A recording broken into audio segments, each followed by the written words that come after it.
दर्शक बंधु आपण मैंने तो समस्ते जानी जागृति और अनुभव कर बाहाघर सरी जाइए विवाह बंधन बांधि होती विवाह पर एवं आसी जाइए गोटे बहुत बड़ा खबर आपण मैंने समस्ते जानिले आश्चर्य होइजिबे। अनुभव एवं जागृति शुक्लांकर बासर राति वर्षा को लेकिन दुही मध्य झगड़ा होइछि।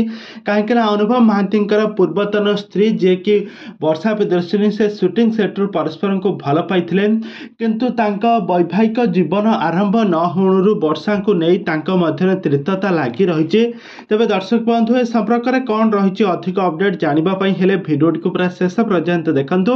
आउ पूर्व जदि आपण मैंने आम चैनल को सब्सक्राइब करना सब्सक्राइब कर पाखर बेल आइकन को दबाई दिंतु। दर्शक बंधु आपण मैंने तो समस्ते जानिथिबे हॉलीवुड सुपरस्टार अनुभव महांती वर्षा प्रियदर्शिनी को दीर्घ दिन धरी भल पाइबा परे तांकर बाहाघर होइथिला।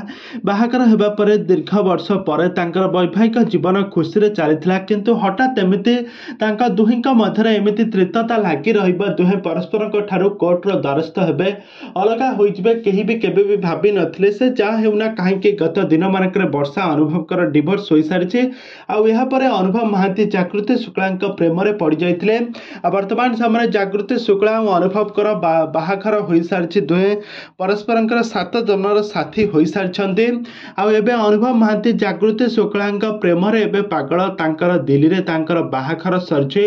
गतकाली से कटक फेरी किंतु कटक फेरिबा परे आसंता काली जे कि तांकर रिसेप्शन रही आ चतुर्थी राति रही आ चतुर्थी राति रे वर्षा को नहीं कि बहुत सारा दुहींक मध्य झगड़ा हो गला।